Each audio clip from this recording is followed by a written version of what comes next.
lounging, son. All right, welcome back to the Comic Lounge. My name's Ryan, and with me today I have another dope indie cartoonist joining me. I got Kevin Delgado. I know you from Tuff Stuff. I know in the background you got Volantis as well. So really excited to talk to you about Tuff Stuff, other projects, and your current Kickstarter. So welcome, dude. Hey, man, thanks for having me. Appreciate it. My pleasure. Everybody that is a guest on the show, I ask the same question, as my little intro, a little bit about yourself, how your comic fandom started, and in turn, how that led to you wanting to create your own comics. Yeah, I'm Kevin Delgado. I'm from Buffalo, New York. I started getting into comics when I was probably like 5 or 6. I had an older sister, and she just like handed them to me, and I would just go off and be quiet and kind of docile, I grew up in the era of the 90s X-Men cartoon, the 90s Batman cartoon, Teenage Mutant Ninja Turtles, all the good stuff, really. And hard not to be a comic book fan when you have, Todd McFarlane, Spider-Man comics in front of you and Jim Lee X-Men and stuff. So I got into it through that. As I got older, I got into Spawn. I was big into Spawn. Thought Greg Capullo was like the best artist ever. Wanted to be like that. Then I got into like Mark Silvestri. I got big into The Darkness when that came out. I wasn't a big fan of Witchblade. I think when I was a kid, I was kind of like, I don't know, scared to have like things with girls on it, like the Batgirl there. I was like, oh, that's bad, you know what I mean?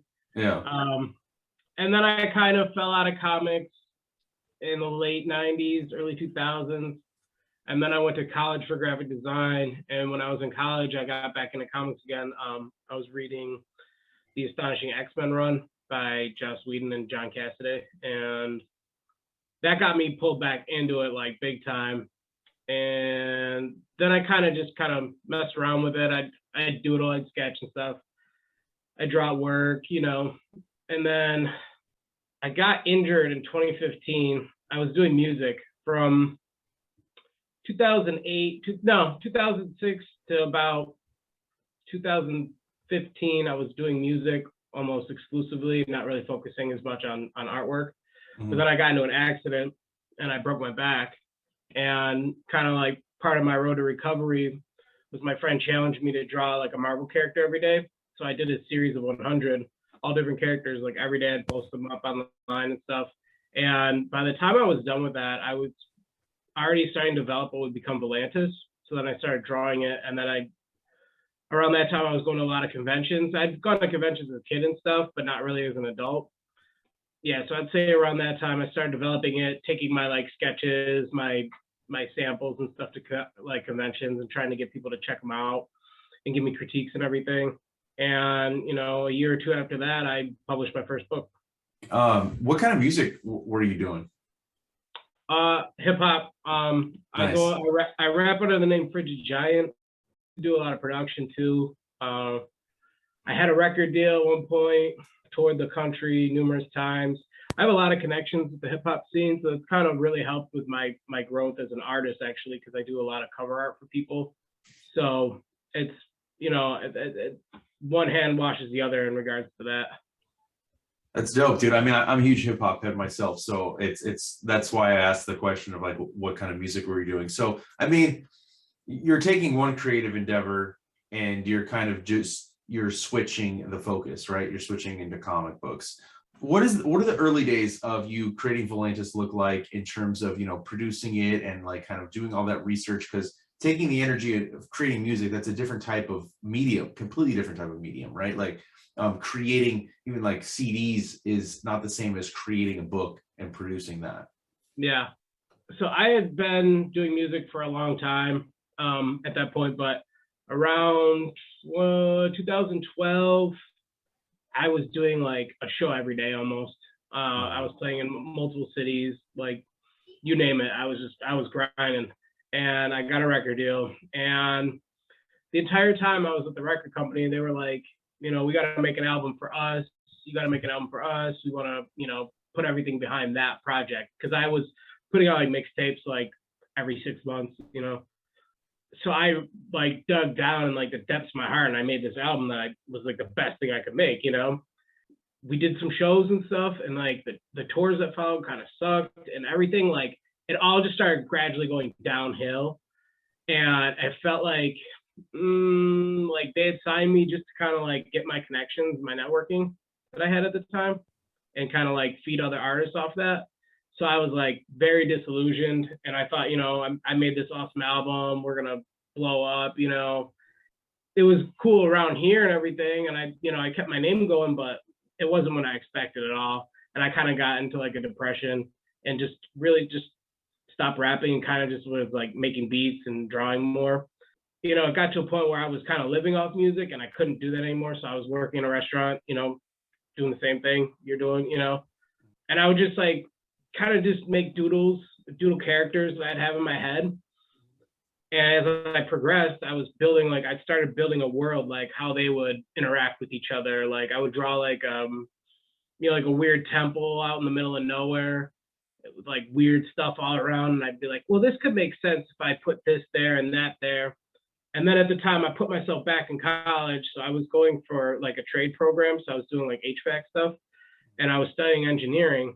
And I was thinking like, oh, if I set this in the future, I can kind of predict where like engineering will be and what kind of like, machines I could build and stuff. And I kind of just really started creating this world.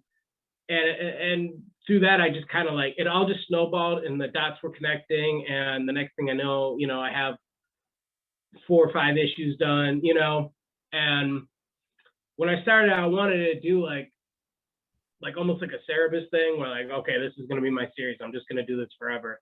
And like, never do that. If you're starting as a cartoonist, like never do that. Do like a one-off, do like a 4-part miniseries. Don't decide you're going to do some like giant epic saga, because if people stop reading it, you can't keep making it, it's a hard act to juggle, you know what I mean? So the whole reason I kind of put Volantis on hiatus was I was doing a lot of freelance work after the 8th issue, and I was doing like comics for other companies and stuff, and a ton of commissions and like sketch covers, and I just couldn't keep up with it, and then I developed Tuff Stuff in the meantime, and I really wanted to do that. Can you, for everybody that hasn't had a chance to pick up the book, can you talk a little bit about like where the idea for Tuff Stuff came from and what they can expect from that? Throughout the pandemic, my brother and I would meet up because, we're all like stay-at-home orders, kind of stuff like that. Mm-hmm. We'd started watching like super low budget B movies from the 80s and 90s, like super low budget. I'm talking like Samurai Cop, Miami Connection, like movies. I can name off a bunch, like you probably never heard of anyone. Hell Comes to Frogtown, like you name it. So what we would do, we'd go to like the cult classic section of like on Tubi, which is like a free streaming platform, and we would just scroll. Okay, we'll go with that one. You know what I mean? Man, the magic in those movies, for as bad as they are, they're amazing. Like the music's terrible, the editing's terrible, like everything about it is just, these people just wanted to make something, you know what I mean? And they convinced other people to make something too. I just kind of got that whole, like, I wanted to do that myself, but I'm a cartoonist, so I wanted to do it in cartoon format. As far as like building that, I mean, my last name is Delgado, so you could kind of derive that into gato, which is cat. Mm-hmm. So there's like that little angle, and then I set it in the 90s, so it would kind of still fit in with that time frame, but it's also like I remember things as a kid from that era, and I kind of love that era, and I kind of love Outlaw comics and Image comics, and I kind of wanted to blend everything together. So I wanted to just do like my own thing where it was like a mixture of all the things that I like that are kind of obscure, but people kind of also are nostalgic for. And I thought, things move in cycles. So we had a bunch of like 80s properties, like, like they did Stranger Things, they did, you name it. There's always like a million 80s movies, but there's not a lot of like 90s inspired things. I feel like that's like starting to come around now. Like they're redoing like Fresh Prince of Bel-Air. They're doing like, they're bringing Full House, like they're starting to cycle the 90s back. So I felt like it was timely to do that as well.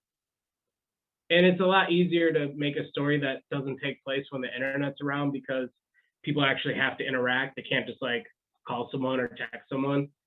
Because if you really think about it, if you're like writing a story, like you ever watch TV and people come to each other's houses and stuff, and like no one ever really does that. They just call you or text you. You know what I'm saying? Yep. It's dumb. Like that would never happen. Yeah. You know. So I just, doing a period piece is always better. Just to kind of avoid that kind of stuff. Yeah, I think there's definitely like a renaissance for like 90s stuff, right? Like especially like anybody watching cartoonist kayfabe. Kayfabe Ringside Seats group, right? Like a lot of people the 90s are making the comeback. I mean, all these anniversaries, like especially like Deadpool 30th anniversary, X-Force 30th anniversary, the 30th anniversary of X-Men #1, like you said, the Jim Lee, right? All this stuff is making like it's like a renaissance. Image is about to celebrate the 30th anniversary, in this coming year. So I just think it's really interesting to see all this stuff. I mean, this is our child. I mean, I don't know how old you are. The 90s is my childhood, you know what I mean? So like seeing stuff set in the 90s, automatically I'm already gonna dig it, and I thought it's easy to see why a lot of people were talking about this book, because I fucking dug the book, dude. And I wish I would have picked it up sooner, was my only like complaint. The minute I ordered #1, I backed the second one on Kickstarter, and I already know I'm gonna dig it. I think that the cat with this fucking, this one hand, just the one hand that he has is just hilarious, from drug addict. I don't know. It definitely had those vibes. I mean, even the fake ad you had with Whoopi Goldberg and Duncan Johnson is like the Demolition Man homage type of thing. I mean, everything you did in the book, dude, awesome. So obviously, like the response was great from people across the board. I mean, in the group, like I mentioned, the Kayfabe Ringside Seats group, people have been talking about the book. Did you think the response? I mean, obviously, I think you did this book for yourself. You didn't do it for other people, and I think that's when I think that's when you get a good product. When somebody is doing something that's really for them, you know what I mean? But like the energy is just there, I think, at least when I'm reading like indie stuff. Did you think that this response was going to be like this? No, I mean, but it's exactly like you said. I did it for myself. I just really wanted to do it, and I wanted to just not have like a single rule to follow or a care in the world, and I still don't. I mean, honestly, if you think about it, this will be my second successful Kickstarter, but I mean, the money is cool, but it's not like I'm living off that. Most of the proceeds went into making the book and producing like the surprise stuff. So if you back the Kickstarter, you got like that cool box. Like that wasn't announced or anything. That was like a surprise. And I'm gonna do a couple surprises with the one I'm doing right now. Yeah, like it was all, the Kickstarter was just to like kind of say I could do it, and kind of give it a little bit of clout, a little bit of like hype, because even if it wasn't, I would have found a way to just donate it, like the rest of the money, because you can't do it. You can't donate from your own like bank account to your own Kickstarter. Mm-hmm. But if like so I think we set a goal for like $1,500, and that's just to cover printing and shipping, really. If it was like 1,300, I would have put the rest in. You know what I mean? I kind of, even if it was like $500, I was ready to put that money up into my own project just to like get it made, get it out there. I was hoping I was gonna get a good response because I worked really hard on it. Like I made sure every panel flowed. I made sure, I did like a style guide. I developed logos. Like I put so much time and effort into this. Like before I even announced that I had been working on it for like 6 months, like just kind of not even drawing the book, like doing that kind of stuff, doing the style guide, building logos, fixing the script, and just studying again. Cause I was at that point I was doing Volantis all digitally, and I was like not liking it because I felt like it was flat. And I realized I can't draw dynamically like on a iPad. Like I have to do it like on paper. It just works better that way. And I knew I was going to take time drawing it. So I think And I also wanted it to be made with like 1993 technology, even though I colored it like on iPad. I still, hand drew everything, did, zip-a-tone and stuff. Did I know it was going to be as cool, like as well received? No, but I don't think anyone really knows that when they're making something. They just want to make the best thing. Yeah, I mean, I think that you did great.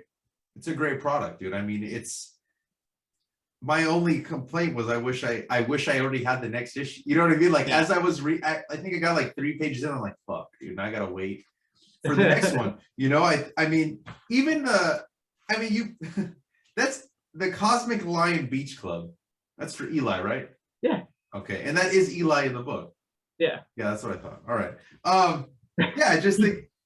I mean, dude, your layouts, everything, dude. I think that this is such a strong product.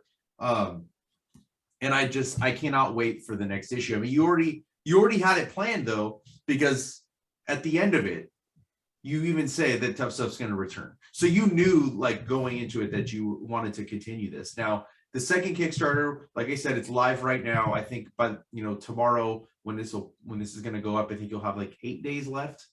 Yeah, believe, right? Something like that. Yeah. Okay, so like it's already successful. It's you got some dope fucking variant covers. Do you have more Tuff Stuff ideas to come past this, or do you not want to say it? Okay, all right, yeah, you do. So let's talk about the Kickstarter. What the stretch goals, all that stuff, the different tiers, the different variant covers that you got people coming on, like my boy Craig CK's got one. When you're choosing to do variant covers and the different tiers and the different stretch goals, what went into that for this current project? So the first one I did, I really wanted to do like homage to Drew Struzan. Yeah. Who's one of my favorite, illustrators of all time. Yeah. So the first one, I made it so that it would look like a Drew Struzan painting. And I knew that was going to be my first one. And then the second one I knew was going to be this one, which is, it's got the character border. It's got the Marvel 25th anniversary. Yeah, it's dope. So my company, Solstice Art, it's going to be our 5th year publishing comic books next year. So by the time this comes out, this will be our first, kind of anniversary book. So I put all the characters from Balanis and Tuff Stuff in there. So I knew I'd wanted to do that for a while. And honestly, if I have a goal of putting out 4 books next year. Okay. So hopefully I get to put that on another title where you have that cool character border. Mm-hmm. And then this one, Craig's been really supportive since I met him through the ringside seats and everything. But yeah, he doesn't live too far away. He's been super supportive. And, I was like, dude, why don't you just do a cover? And he was like, oh man, that'd be dope. And I'm like, yeah. So my initial plan was for him to kind of spoof Pulp Fiction, the poster for that. And that would have been dope, yeah. And use this character right here as the Uma Thurman or whatever. But then I saw Aftershock had done something with Mother Goose and the same thing. And then I saw like 3 other rips off that. And I was like, damn, they just took my idea, really, Mm-hmm. And then it ended up being, well, the book is set right after the first Tuff Stuff. So that's in 93. So this was like 94. Makes sense. We're, still keeping the timeline current. Natural Born Killers came out in 94. So it doesn't take place right after, but it takes place shortly after the first one. So that kind of worked. That was like perfectly. And he came through and nailed the cover, couldn't be any happier with it. And then this one will be our stretch goal.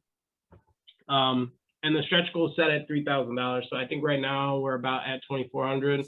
So I think we can hit that in the next week or so. I hope so. But everyone that pledges will get a second edition, like a second copy of the book. Oh, and cool. It's going to have the Demon in the Bottle homage that my friend Nick Alcorn made. And it's dope. Yeah. He makes a book called Ain't No Grave as well. You should check it out. It's black and white. It's set in the coal wars of the 70s in like Kentucky, and it's got to do with like a cop, a sheriff or something getting like burned in a dog cage. It's pretty crazy. And there's a lot of like, hush money getting thrown around and stuff. And it's got like a Bonnie and Clyde kind of aspect thing going on too with it. But yeah, so he made that.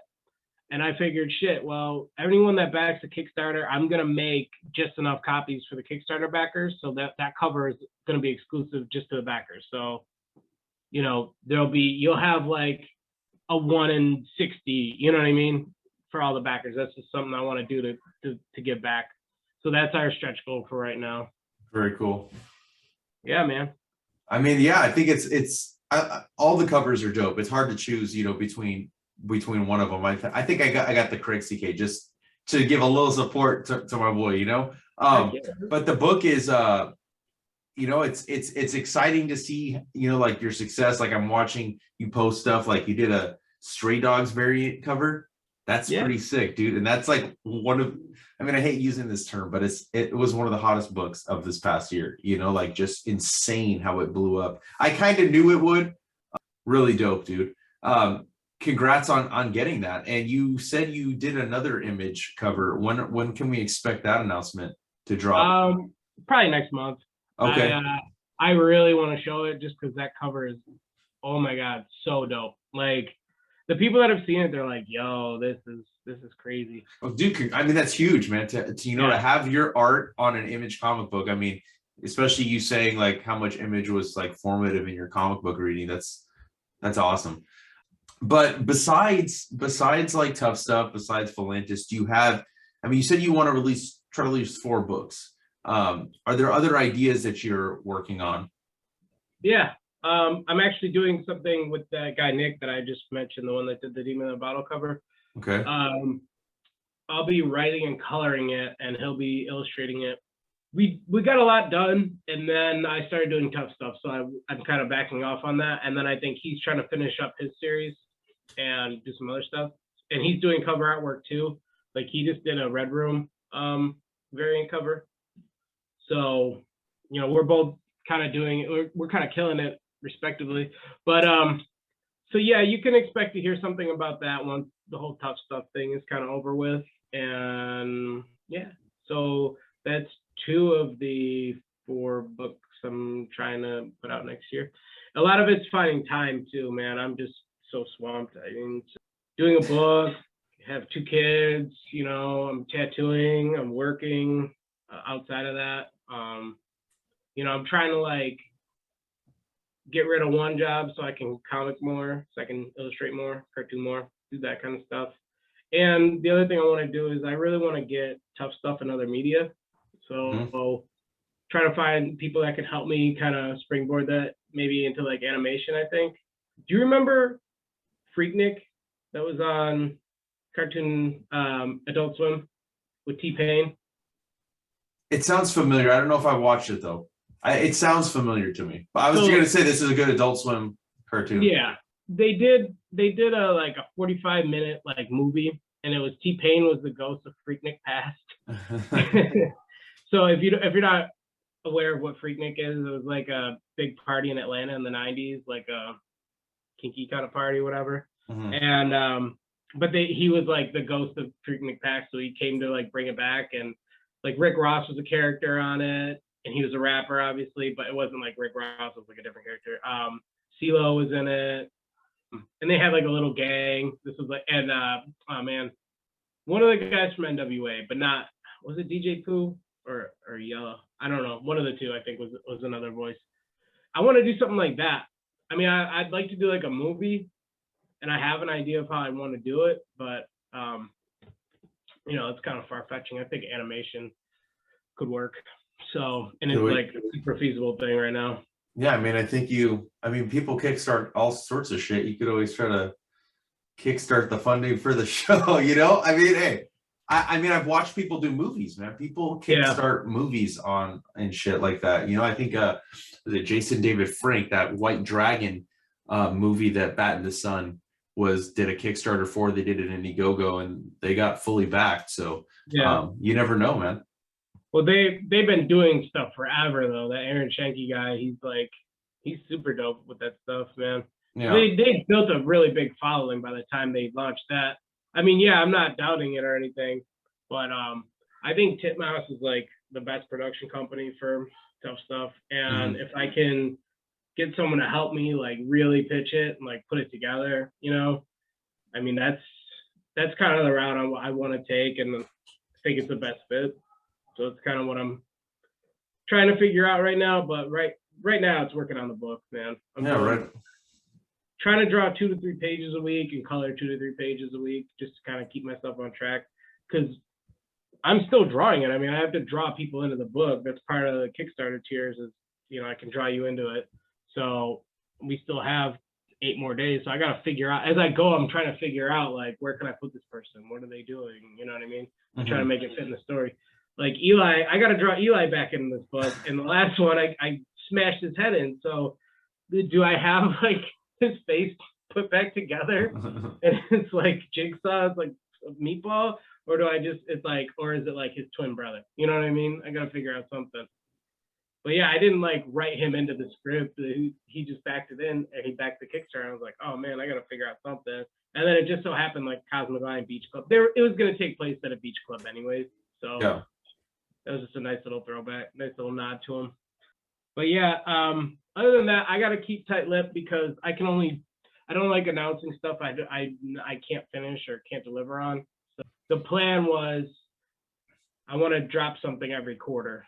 So it really depends on how fast I can get this book done and get on to the next. And are you going to just keep doing Kickstarters, or are you going to do it just by yourself, just promoting yourself through like social media and selling to the people that are already fans of your stuff? Nah, I haven't figured that out for the next couple things. I think for Tuff Stuff, it really works because I kind of built a format that I can kind of like elevate and add to, and it kind of just works. Like I think where it's at right now, the lowest tier is $15, and you can literally, if we get that stretch goal at 3,000, you can literally get 2 comic books for $15, and one's exclusive. Like, where are you going to beat that deal? You're not. And they're not, it's not a small story. These are a double-sized comic book. You know what I mean? Mm-hmm. So I just think that the Kickstarter format really lends itself to that. And to the exclusivity of it too. Like I said, you're going to get that exclusive cover with it. I have pitched the book. It did get accepted, but for publishing. But man, that whole process is like just taking forever. And at this point, I don't really care. Like, I'm impatient. And I can do conventions and sell these books at my asking price, and not a mass produced cover price, and where I'm only getting a 25% profit off of, So I can work my ass off to sell a book and make $1 off of it, or I can work my ass off and make a couple bucks off of it. So I'd rather make a couple bucks and sell less copies than bust my butt and make the same amount of money. You get what I'm saying? Yeah, of course. I mean, yeah, definitely. I think, especially if if you can hustle, dude, the game, you can make way more hitting cons, selling books, by yourself than you could make it a publisher. And I guess maybe the double-edged, I don't know what publisher you're talking with, but you also, I think not everybody has that mindset, right? Like that you have to self-promote and you have to fucking get your name out there. There's people that can do it and there's people that can't, but you obviously, I follow you, so I see the way you promote. And sometimes people are just like, I don't want to bug people. I don't want to be on the newsfeed too much. Well, if you want your product to sell, you got to do it, I don't get mad at people that do that, you never know who you're gonna reach, especially the algorithms and shit. I don't see every post that somebody does, just like people don't see all my posts. So I think that's also something that I make sure I focus on too, is buying from self-published people and not just buying from stuff that I get at a shop, Yeah, I mean, to piggyback off that, I feel like you have to have some kind of publishing just for the clout, just for people to actually think it's a legit good product, right? However, a lot of stuff that gets published is crap. I mean, I'll pick up books and I'm like, this art is terrible, or this story is terrible, or this goes nowhere, the coloring shot. Like, there's so many different things you can complain about. I mean, I don't want to complain, but there are. And honestly, I mainly just buy indie and publish books at this point because the quality's better. I mean, look at even just in Buffalo, look at like Drew Morrison. He's doing what's it called, Broken Land? Have you ever seen that? No, I haven't seen that. He just did a Kickstarter too, and he did really well. But he's from Buffalo too, and his product is great. You know, so I just don't think that you need to be widely published to be like credible. So I don't believe in that. And then as far as promoting goes, like, yeah, like I don't want to bug people either. I really don't. Like, I don't want to flood news feeds. I never tag people in things unless they were a part of the production.